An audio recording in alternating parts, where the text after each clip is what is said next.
വിശ്വാസമല്ല, കൂടുതൽ വിശ്വസിക്കുന്നവർക്ക് കൂടുതൽ കരുണ ലഭിക്കുന്നു. നാം എത്രമാത്രം ആശ്രയിക്കുന്നുവോ അത്രമാത്രം നമുക്ക് ലഭിക്കുന്നു. അപ്പോസ്തലന്മാർക്ക്, ശിഷ്യന്മാർക്ക് വിശ്വാസമുണ്ടായിരുന്നു. പക്ഷേ ഈശോ ശിഷ്യന്മാരോട് പറയുകയാണ്, ശിഷ്യന്മാർ ഈശോയോട് ചോദിച്ചു, ഈ പിശാചിനെ ഞങ്ങൾക്ക് പുറത്താക്കാൻ കഴിയാതിരുന്നത് എന്തുകൊണ്ടാണ്? ഈശോ പറഞ്ഞു, നിങ്ങൾക്ക് വിശ്വാസം ഇല്ലാത്തത് കൊണ്ടാണ് നിങ്ങൾക്കിത് ചെയ്യാൻ കഴിയാതിരുന്നത്. ശിഷ്യന്മാർക്ക് വിശ്വാസം ഇല്ലാതിരുന്നോണ്ടാണ് രാത്രിയും പകലും അവനെ വിട്ടുപോകാതെ അവന്റെ കൂടെ നടന്നത്. ശിഷ്യന്മാർക്ക് ഈശോയിൽ വിശ്വാസം ഉണ്ടായിരുന്നോ? ഉണ്ടായിരുന്നു. അതുകൊണ്ടാണ് അവനെ വിട്ടുപോകാതെ നിന്നത്. പക്ഷേ എന്തിനെ തക്ക വിശ്വാസമില്ലാതിരുന്നു? പിശാചിനെ പുറത്താക്കാൻ തക്ക വിശ്വാസമുണ്ടായിരുന്നില്ല.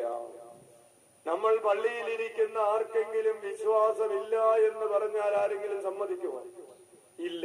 പക്ഷേ ചില കാര്യങ്ങൾ ചെയ്യുന്നതിനുള്ള വിശ്വാസമില്ല. ചില ആളുകളോട് ക്ഷമിക്കാൻ തക്ക വിധമുള്ള വിശ്വാസം ഇല്ല. ആകുലത ഉപേക്ഷിക്കാൻ തക്ക വിശ്വാസം ഇല്ല. Hallelujah, hallelujah, hallelujah. മറ്റുള്ളവരോട് വഴക്കുണ്ടാക്കാതിരിക്കാൻ തക്ക വിശ്വാസം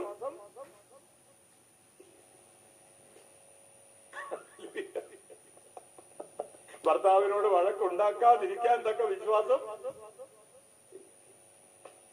പ്രൈസ് ദി ലോർഡ്.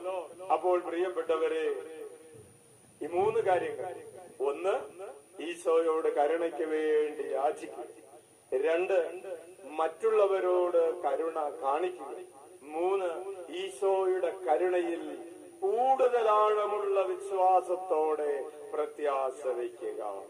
കൈയടിച്ച് കർത്താവിന് നന്ദി പറയാം.